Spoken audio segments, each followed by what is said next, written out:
एक समय की बात है, एक गांव में एक कुशल परिवार रहता था। उस परिवार में सुधा जी नाम की एक वृद्ध महिला रहती थी। सुधा जी की दो बेटी और बहुएं थी जो उनके साथ ही रहती थी। बड़े बेटे अशोक की पत्नी नम्रता संस्कारी और सर्वगुण स्वपन थी, वही छोटे बेटे की पत्नी अनाया चालाक और बहुत तेज दरार थी। एक बार की बात है, सुधा जी और नम्रता मिलकर बहुत सारे लड्डू बनाकर रसोई में रख देते हैं। सुधा जी, बहू मैं मिश्रा जी के वहाँ कुछ काम से जा रही हूँ, तुम लड्डू को थोड़ी देर बाद डब्बे में रख देना। ये बोलकर सुधा जी बाहर चली जाती है। नम्रता अपने बेटे की आवाज सुनकर उसे देखने चली जाती है। तभी अनाया रसोई में आती है। शुद्ध देशी घी के लड्डू देख उसके मुंह में पानी आ जाता है और एक लड्डू खा लेती है। अनाया, वाह, इतने स्वादिष्ट लड्डू मैंने कभी नहीं खाए। एक काम करती हूँ, सारे लड्डू डिब्बे में रख लेती हूँ और एक प्लेट में ही छोड़ दूंगी, जिससे किसी को मुझ पर शक भी नहीं होगा और मैं आराम से खा पाऊंगी।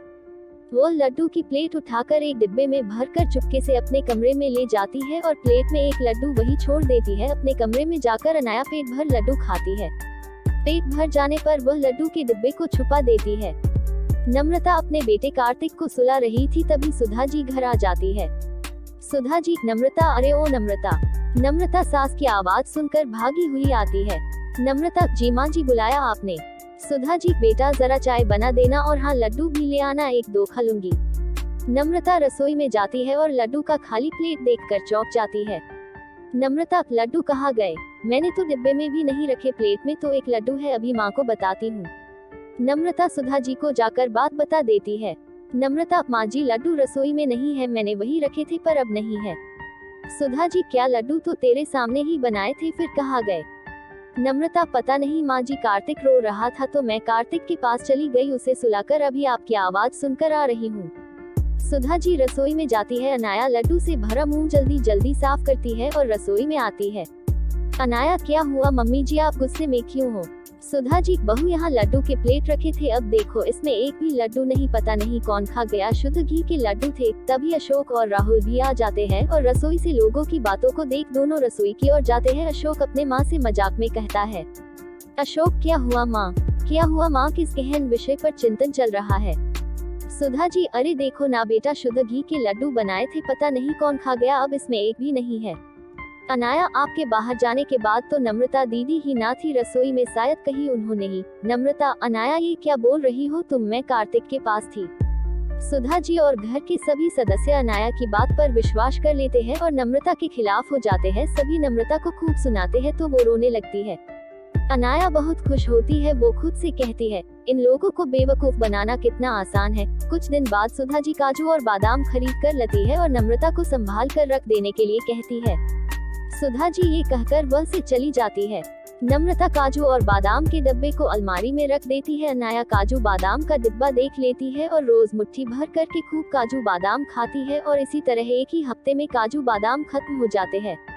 सुधा जी, अरे नम्रता, तुझे काजू बादाम लेकर दिए थे, तू तो दिखा भी नहीं रही कि कहाँ रख दिए, हमें भी दिखा दे, हम भी दर्शन कर लेंगे, या मंदिर में रखकर पूजा करेगी तू? नम्रता, जी माँ जी, अलमारी में रखे हैं, अभी लेकर आती हूँ। ये बोलकर नम्रता रसोई में जाती है और काजू बादाम का डिब्बा निकालती है, पर डिब्बे में तो काजू बादाम ना के बराबर थे। ये देखकर नम्रता चौंक जाती है और रोने लगती है। नम्रता की रोने की आवाज सुनकर सुधा जी और घर के सारे सदस्य रसोई में आते हैं। नम्रता को रोता देख सुधा जी बोलती है, सुधा जी, अरे क्या हुआ, रो क्यों रही हो? नम्रता, माँ जी, काजू बादाम यही रखे थे, पता नहीं कहाँ गए। सुधा जी, क्या 4 दिन पहले ही तो लाई थी काजू बादाम का डिब्बा और खत्म भी हो गया। अनाया अपनी चोरी छुपाने के लिए फिर नम्रता पर इल्जाम लगा देती है और कहती है, अनाया, नम्रता जी, खाने का मन था तो खाए, लेकिन ऐसे चोरी करना ठीक नहीं है दीदी। सुधा जी, पता नहीं इस घर में क्या हो रहा है, खाने की भी चोरी। अरे बहू, थोड़ा बहुत दूसरों को भी चखा दिया करो, इस घर में और भी लोग रहते हैं। ये बोलकर सभी चले जाते हैं और नम्रता रोने लगती है। कुछ दिन बाद अनाया की दोस्त रिया का फोन आता है। रिया, हेलो अनाया, कैसी हो? अनाया, मैं ठीक हूँ, और तुम बताओ, इतने दिनों बाद कॉल किया। रिया, घर के काम में ना बिजी रहती हूँ, चलो ना हम दोनों कल मिलते हैं, शॉपिंग करेंगे, खाएंगे पिएंगे।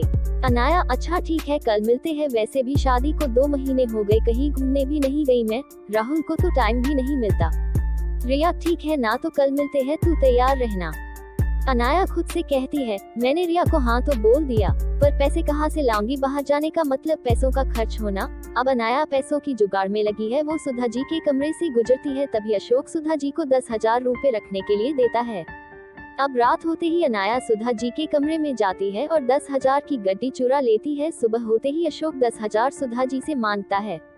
अशोक माँ वो 10,000 दिए थे ना, वो देना दोस्त को वापस करने हैं, वह लेने के लिए आ रहा है। सुधा जी कमरे में पैसा लेने जाती है। जैसे ही अलमारी खुलती है तो पैसे कहीं नहीं मिलते। सुधा जी चिल्लाती है। चिल्लाने की आवाज सुनकर सुधा जी के सभी सदस्य सुधा जी के कमरे में जाते हैं। अशोक, क्या हुआ माँ, अब चिल्ला क्यों रही हो और इतनी घबराए हुई क्यों हो? सुधा जी, मैंने यही 10,000 रखे थे, अब नहीं है, पता नहीं कहाँ चले गए। अशोक, नहीं है मतलब? माँ, वो पैसे मेरे दोस्त के थे, वो आने वाला है, मैं कहाँ से लाकर दूंगा उसे? सुधा जी, कहीं ये काम बाहर के किसी आदमी का तो नहीं? लेकिन हमारे घर में कोई आता भी तो नहीं। अशोक, हाँ माँ, आप सही कह रही है, अब मैं पुलिस को ही बुलाता हूँ। सुधा जी, हाँ यही ठीक रहेगा, हमारे घर में कुछ ना कुछ चोरी हो रहा है, अब ये पैसे भी चले गए। तू बुला ले बेटा पुलिस को। पुलिस का नाम सुनते ही अनाया घबरा जाती है। अशोक का दोस्त पैसे लेने आता है, ये देखकर नम्रता जल्दी से अपने कमरे में जाती है और अपने बचाए हुए पैसे लाकर अशोक को दे देती है। नम्रता के पास 10,000 देखकर सब लोग नम्रता पर शक करने लगते हैं। सुधा जी, ये पैसे कहाँ से आए तुम्हारे पास बहू? नम्रता, माँ जी, ये हमारे बचत किए हुए पैसे हैं। सुधा जी, बचत किए हुए या फिर चुराए हुए? देख बहू, सच बता दे। अनाया की जान में जान आती है, वो भी नम्रता को कहने लगती है। अनाया, नम्रता दी, अब इसकी भी चोरी की हद हो गई, अपने ही घर में चोरी। दीदी, आपको ये बातें शोभा नहीं देती। तभी पुलिस आ जाती है। पुलिस को देख अनाया घबरा जाती है। पुलिस नम्रता से पूछताछ करती है और नम्रता बेगुनाह साबित होती है। फिर पुलिस जब घर में एक एक कमरे की तलाशी लेती है, अनाया पूरी तरह से घबरा जाती है, क्योंकि अब पुलिस अनाया की कमरे की तलाशी ले रही है। पुलिस को नोट की गड्डी अलमारी में कपड़े के नीचे रखे मिल जाती है, साथ में काजू बादाम का डिब्बा और 1-2 लड्डू भी। सब चौंक जाते हैं। अनाया फुट फुट कर रोने लगती है। अनाया, माफ कर दीजिए मुझसे गलती हो गई, माफ कर दीजिए। सुधा जी, सब कुछ तुमने चुराया और मेरी बहू नम्रता को दोषी बनाया। अनाया रोने लगती है और नम्रता से भी माफी मांगती है। नम्रता, कोई बात नहीं अनाया, तुम्हें इस घर में चोरी करने की कोई जरूरत नहीं है। तुम्हें कुछ भी चाहिए तो तुम हम सबसे कह सकती हो। तुम्हारी एक गलती ने तुम्हें कितनी बड़ी मुसीबत में डाल दिया था। अनाया, मैं आप सबसे माफी मांगती हूँ, आगे से ऐसा कभी नहीं करूँगी। नम्रता अनाया को गले लगा लेती है और सुधा जी नम्रता से माफी मांगती है और नम्रता सबको माफ कर देती है और अब से सब खुशी खुशी जिंदगी जीते हैं।